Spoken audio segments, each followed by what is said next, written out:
ఓం శాంతి. ఈరోజు 1/1/26 జనవరి 1వ తేదీ. ఈరోజు ఒక కొత్త సంవత్సరము, కొత్త రోజుని మనం మొదలు పెడుతూ ఉన్నాము.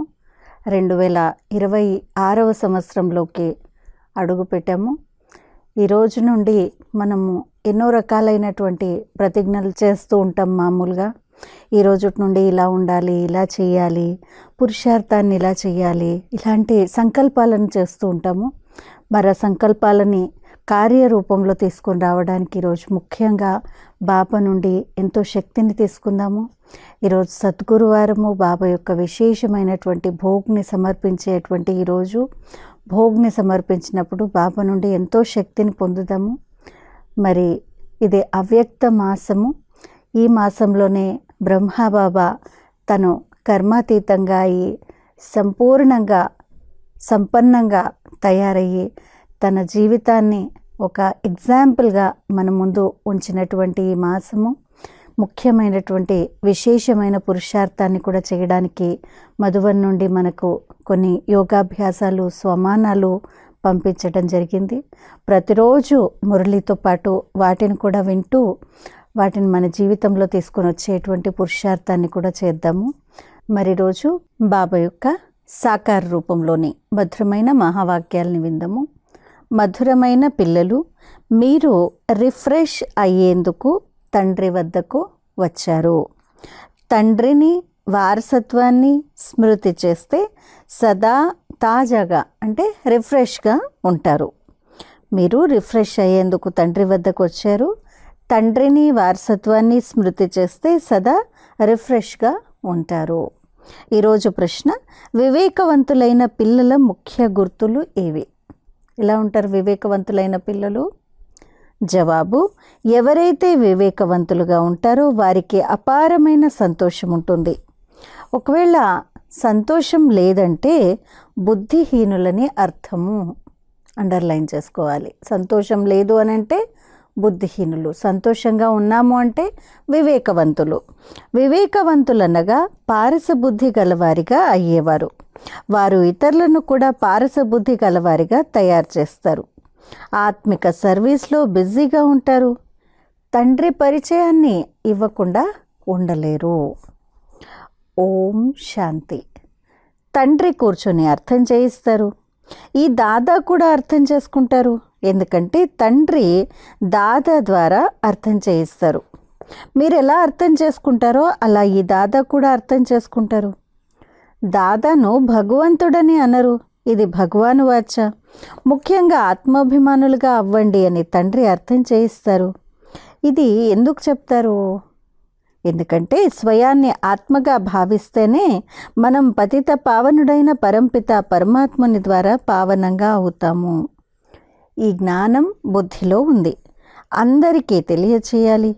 మేం పతితులుగా అయ్యామని కూడా పిలుస్తూ ఉంటారు. కొత్త ప్రపంచం తప్పకుండా పావనంగానే ఉంటుంది. కొత్త ప్రపంచాన్ని తయారు చేయువారు, స్థాపన చేయువారు తండ్రియే. వారినే పతిత పావన బాబా అని పిలుస్తూ ఉంటారు. పతిత పావనుడిని జతలో తండ్రి అని కూడా అంటారు. తండ్రిని పిలిచేది ఆత్మలే, శరీరం పిలవదు. ఆత్మలైన మన తండ్రి పారలౌకికులు, వారే పతిత పావనులు. ఇది బాగా గుర్తుంచుకోవాలి. ఇది కొత్త ప్రపంచమా లేక పాత ప్రపంచమా అని అర్థం చేసుకోగలరు కదా.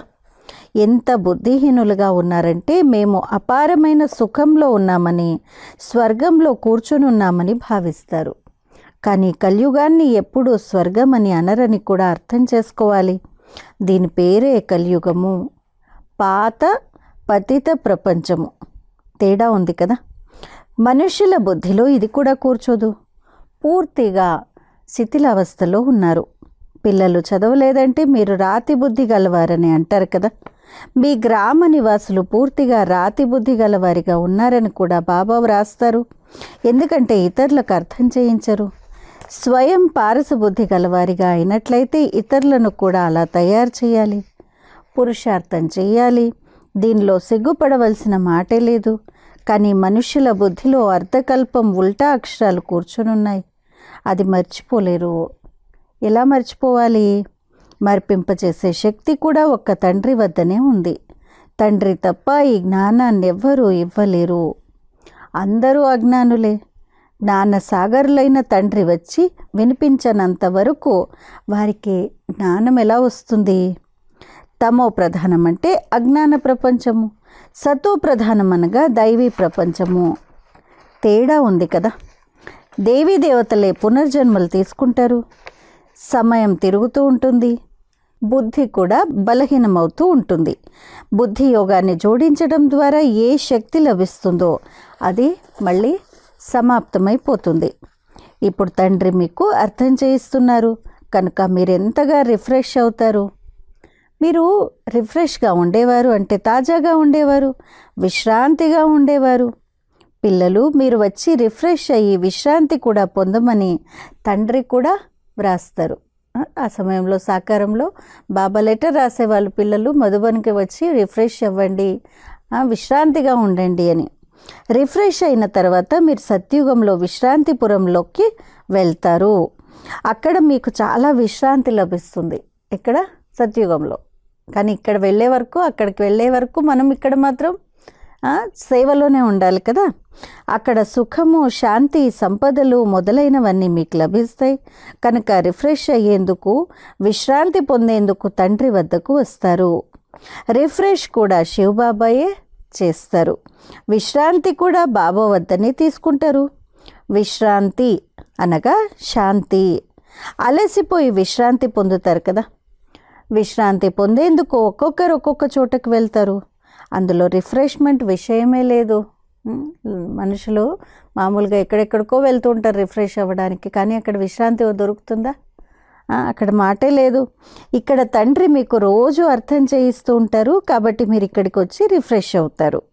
స్మృతి చేయడం ద్వారా మీరు తమో ప్రధానం నుండి సతో ప్రధానంగా అవుతారు. సతో ప్రధానంగా అయ్యేందుకే మీరు ఇక్కడికి వస్తారు. దీని కొరకు ఏ పురుషార్థం చేస్తారు?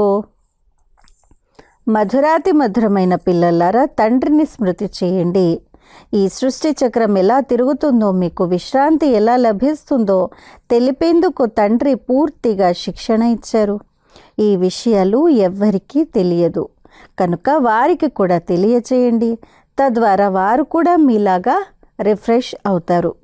అందరికీ సందేశాన్ని ఇవ్వడమే మన కర్తవ్యము. అవినాశిగా రిఫ్రెష్ అవ్వాలి. అవినాశి విశ్రాంతిని పొందాలి.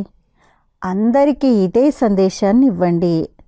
తండ్రిని, ఆస్తిని స్మృతి చేయండి అని అందరికీ స్మృతినిప్పించాలి. చాలా సహజమైన విషయము. అనంతమైన తండ్రి స్వర్గాన్ని రచిస్తారు, స్వర్గ వారసత్వాన్ని ఇస్తారు. ఇప్పుడు మీరు సంగమ యుగంలో ఉన్నారు. మాయా శాపం గురించి, తండ్రి వారసత్వం గురించి మీరు అర్థం చేసుకున్నారు. ఎప్పుడైతే మాయా రావణుని శాపం తగులుతుందో అప్పుడు పవిత్రత కూడా సమాప్తమవుతుంది. సుఖశాంతులు కూడా సమాప్తమైపోతాయి. ధనం కూడా సమాప్తమైపోతుంది. ఇలా నెమ్మదిగా సమాప్తమవుతుందని, అందుకు ఎన్ని జన్మలు పడుతుందో కూడా తండ్రి తెలిపించారు. ఎన్ని జన్మలకి ఏది సమాప్తమవుతుంది అనేది కూడా అర్థం చేయించారు. దుఃఖధామంలో విశ్రాంతి లభించదు. సుఖధామంలో విశ్రాంతియే విశ్రాంతి. సత్యుగంలో భక్తి మనుషులను ఎంతో అలసిపోయినట్లు చేస్తుంది. జన్మజన్మలో భక్తి అలసట కలగజేస్తుంది, భికారులుగా చేసేస్తుంది. ఇది కూడా తండ్రి మీకు ఇప్పుడు అర్థం చేయిస్తున్నారు. కొత్త వారు వచ్చారంటే ఎంతగా అర్థం చేయిస్తారు. ప్రతి విషయాన్ని మనుషులు ఆలోచించి చేస్తారు. ఇంద్రజాలంలో పడరాదని భావిస్తారు.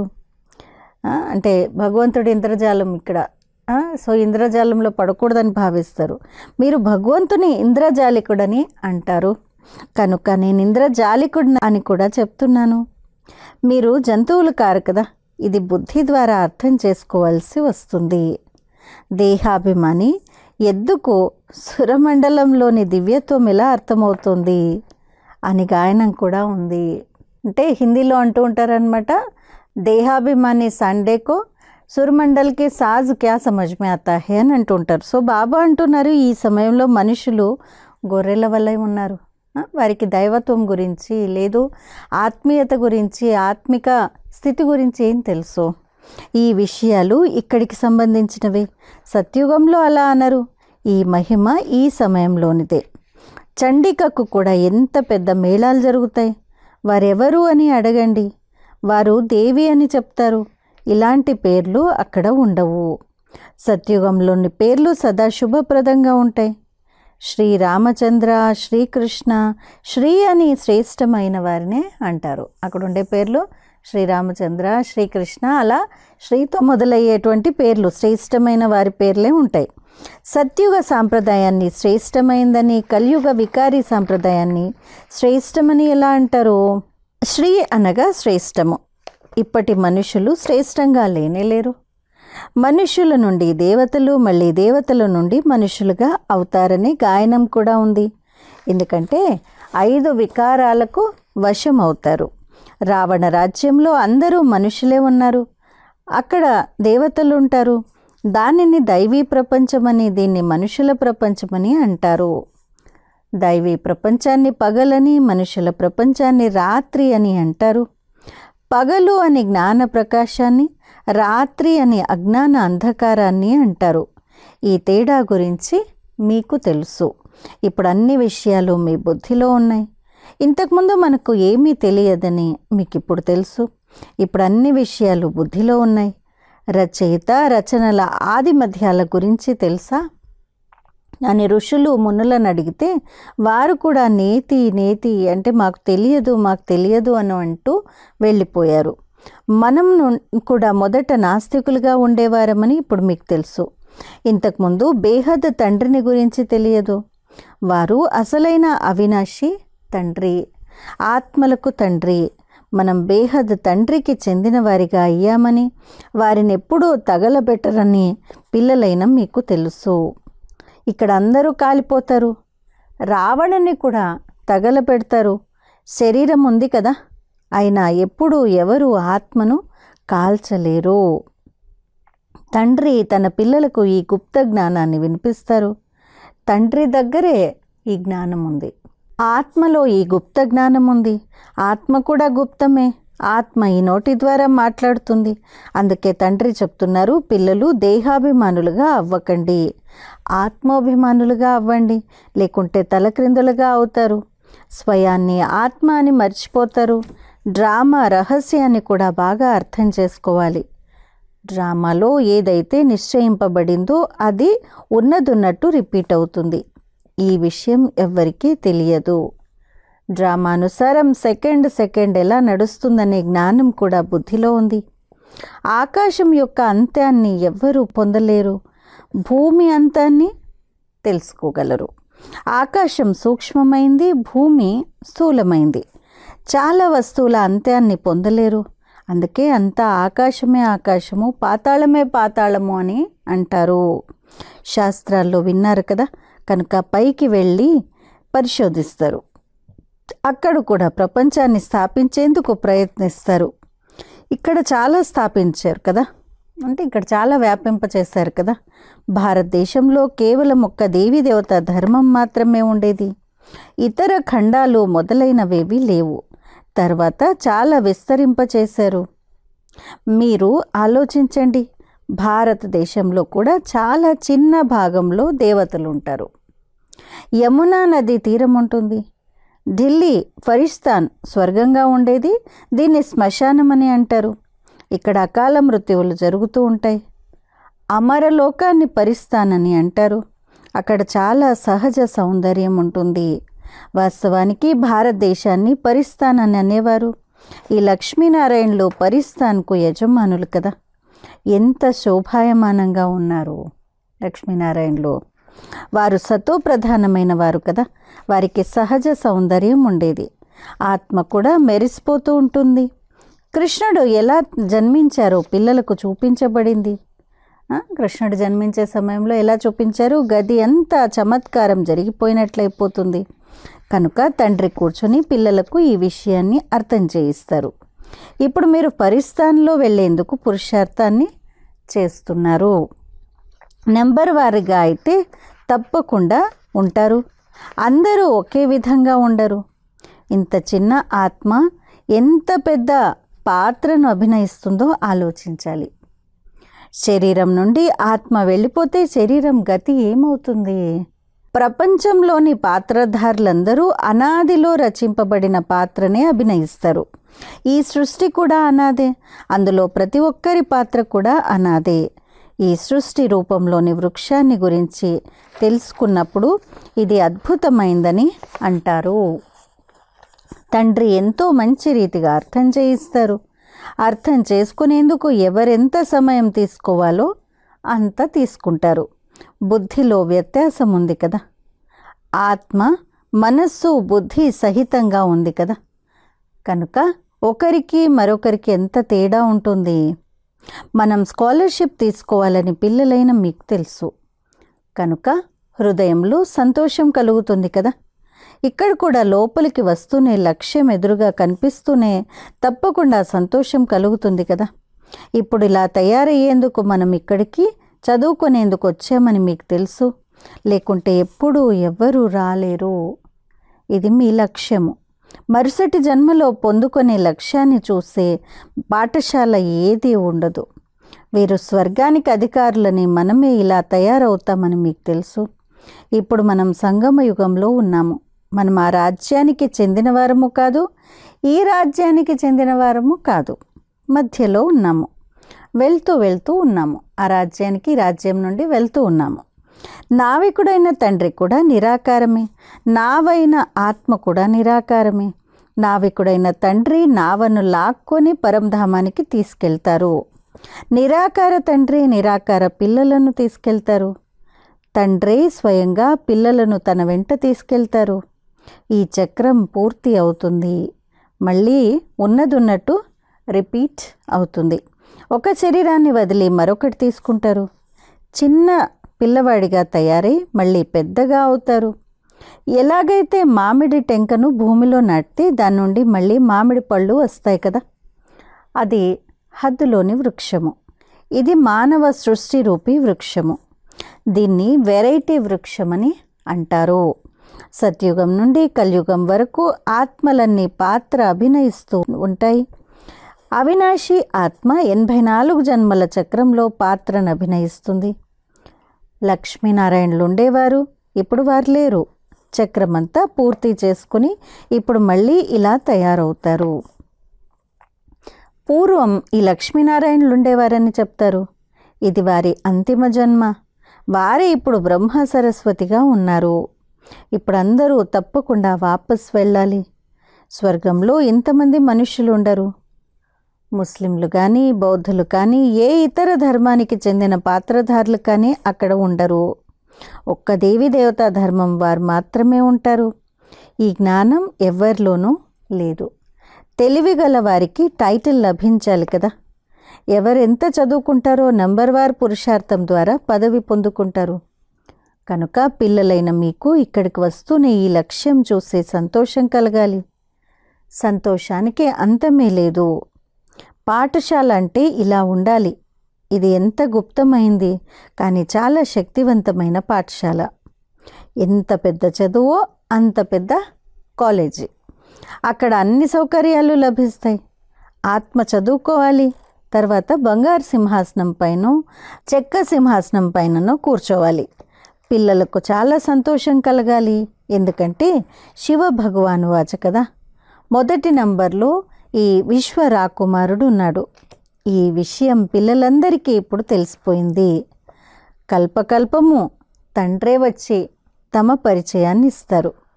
నేను వీరిలో ప్రవేశించి పిల్లలైన మిమ్మల్ని చదివిస్తున్నాను. దేవతల్లో ఈ జ్ఞానం ఉండదు. జ్ఞానం ద్వారా దేవతలుగా అయిన తర్వాత చదువు అవసరం లేదు.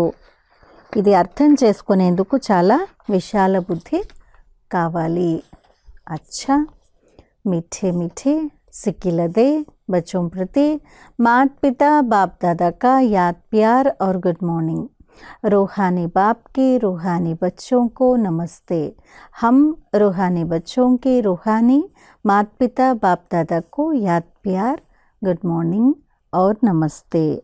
ధారణ కొరకు ముఖ్య సారము. మొదటి పాయింట్, ఈ పతిత ప్రపంచాన్ని బుద్ధి ద్వారా సన్యసించి పాత దేహము, దేహ సంబంధీకులను మరిచి మీ బుద్ధిని తండ్రి వైపు, స్వర్గం వైపు జోడించాలి. 2. అవినాశి విశ్రాంతిని అనుభవం చేసేందుకు తండ్రి మరియు వారసత్వం స్మృతిలో ఉంచుకోవాలి. అందరికీ తండ్రి సందేశాన్నిచ్చి రిఫ్రెష్ చేయాలి. ఆత్మిక సర్వీస్ చేసేందుకు సిగ్గుపడరాదు. ఈరోజు వరదానము సత్యమైన స్నేహీ భవ. సంఘటనలో ఏకమతము మరియు ఏకరస స్థితి ద్వారా సఫలతను ప్రాప్తి చేసుకునే సత్యమైన స్నేహీ భవ. సంఘటనలో ఏకమతము అంటే ఐకమత్యము మరియు ఏకరస స్థితి ద్వారా సఫలతను ప్రాప్తి చేసుకునే సత్యమైన స్నేహీ భవ. సంఘటనలో ఒకరు చెప్పినప్పుడు దాన్ని రెండవ వారు అంగీకరించటము. ఏక్నే కహా దూసరేనే మానా. ఇది సత్యమైన స్నేహానికి బదులివ్వటము. ఇటువంటి స్నేహీ పిల్లల ఉదాహరణను చూసి ఇతరులు కూడా సంపర్కంలోకి వచ్చేందుకు ధైర్యం చేస్తారు. సంఘటన కూడా సేవకు సాధనంగా అయిపోతుంది. వీరి ఐకమత్యం బాగుంది, కోటగా ఉంది అని గమనించి అక్కడికి వచ్చేందుకు మాయ ధైర్యం చేయదు. ఏకమతము మరియు ఏకరస స్థితి యొక్క సంస్కారమే సత్యుగంలో ఒకే రాజ్యాన్ని స్థాపన చేస్తుంది. స్లోగన్: కర్మ మరియు యోగాల బ్యాలెన్స్ ఉంచేవారే సఫల యోగులు. కర్మ మరియు యోగంల బ్యాలెన్స్ ఉంచేవారే సఫల యోగులు. అచ్చా, మరి రోజు మురళీతో పాటు ఒక చిన్న నోట్ కూడా పంపించడం జరిగింది. సంగమయుగంలోని సర్వ తీవ్ర పురుషార్థి సోదర సోదరులందరికీ నూతన సంవత్సర చాలా చాలా శుభాకాంక్షలు. కొత్త సంవత్సరంలో ఇది మొదటి జనవరి మాసము. మధురమైన సాకార బాబా యొక్క స్మృతుల మాసము. బాబా పిల్లలమైన మనమంతా అవ్యక్త వతనం యొక్క సూక్ష్మ లీలలను అనుభవం చేసేందుకు మరియు స్వయం బ్రహ్మబాబా సమానంగా సంపన్నంగా లేక సంపూర్ణంగా అయ్యేందుకు పూర్తి మాసమంతా తమ బంధనముక్త జీవన్ముక్త స్థితిని తయారు చేసుకునేందుకు మనస్సు మరియు నోటిని మౌనంగా ఉంచుకోండి. ఏం చేయాలి? మనస్సు మరియు నోటిని మౌనంగా ఉంచుకోవాలి. బుద్ధి బలం ద్వారా అవ్యక్త వతనంలో విహరించండి. ఈ లక్ష్యంతో ఈ మాసంలో అవ్యక్త సూచనలను పంపిస్తున్నాము. మరి ఈరోజు ఫస్ట్ డేట్, ఫస్ట్ మాసము. మరి ఈరోజు నుండి అవ్యక్త సూచనల యొక్క టాపిక్ ఏంటంటే ఈ అవ్యక్త మాసంలో బంధనముక్తులుగా ఉండి జీవన్ముక్త స్థితిని అనుభవం చేయండి. ఈ టాపిక్ పైన మనము అవ్యక్త సూచనలను రోజు వింటాము. ఈరోజు నా ఒక్కొక్క పుత్రుడు ముక్తి జీవన్ముక్తి యొక్క వారసత్వానికి అధికారులుగా అవ్వాలని బాప్దాదా కోరుకుంటున్నారు. ఇప్పటి అభ్యాసమే సత్యుగంలో న్యాచురల్ జీవితంగా అవుతుంది. కానీ వారసత్వానికి అధికారం ఇప్పుడే సంగమయుగంలో ఉంది. అందువలన ఏదైనా బంధనం లాగుతూ ఉంటే కారణం గురించి ఆలోచించి నివారణ చేయండి. అచ్చా, మరి ఈరోజు నుండి మధువనం నుండి మనకు పూర్తి మాసానికంతా కూడా స్పెషల్గా స్వమానము మరియు యోగాభ్యాసాన్ని పంపించడం జరిగింది. దాన్ని కూడా మనం ప్రతిరోజు విందాము. మరి ఈరోజు మొదటి రోజు యొక్క అభ్యాసము అవ్యక్త మాసం కోసం విశేషమైన పురుషార్థము స్వమానము. మే బ్రహ్మా బాప్ సమాన్ సర్వ బంధనోं से मुक्त జీవన్ ముక్త ఆత్మా హూ. నేను బ్రహ్మా బాబా సమానంగా సర్వ బంధనాల నుండి ముక్తంగా జీవన్ముక్త ఆత్మను ఉన్నాను.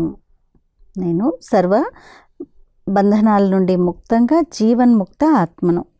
ఈరోజు योगाभ्यासमु मैं आत्मा देह और देह के सभी बंधनों से मुक्त सर्व प्राप्तियों से संपन्न स्थिति का अनुभव कर रही हूँ. నేను దేహము మరియు దేహం యొక్క అన్ని బంధనాలకు దూరంగా వాటన్నిటి నుండి ముక్తిగా అయి సర్వ ప్రాప్తులతో సంపన్న స్థితిని అనుభవం చేస్తున్నాను.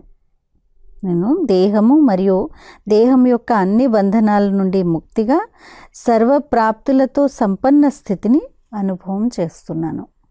మరి రోజు ధారణ देह और देह के सभी बंधनों से स्वयं मुक्त रहे, इस पर अटेंशन देना है. ఈరోజు మరి మనము దేహము మరియు దేహం యొక్క అన్ని బంధనాల నుండి స్వయం ఎలా ముక్తులుగా ఉండాలి, దీనిపైన పూర్తిగా అటెన్షన్ని ఇవ్వాలి. అంటే టోటల్గా దేహ బంధనాల నుండి దూరంగా నేను దేహి ఆత్మనున్నాను, మరి సర్వప్రాప్తులతో సంపన్నంగా ఉన్నాను అనేటువంటి ఈ అభ్యాసాన్ని మనం చేస్తూ ఉందాము. మరి రోజు నుండి ప్రతిరోజు ఒక పాయింట్ పైన విశేష అభ్యాసాన్ని చేస్తూ ఈ అవ్యక్త మాసంలో ఇంకా ముందుకెళ్ళే పురుషార్థాన్ని చేద్దాము. మరి కొత్త సంవత్సరాన్ని ఎలా జరుపుకోవాలి అనేటువంటి ఏదైతే వీడియో తయారైందో దాన్ని మీరందరూ కూడా చూడగలరు, మరియు ఇతరులకు కూడా చేర్చగలరు. మరొకసారి అందరికీ కూడా కొత్త సంవత్సరం శుభాకాంక్షలు. ఓం శాంతి.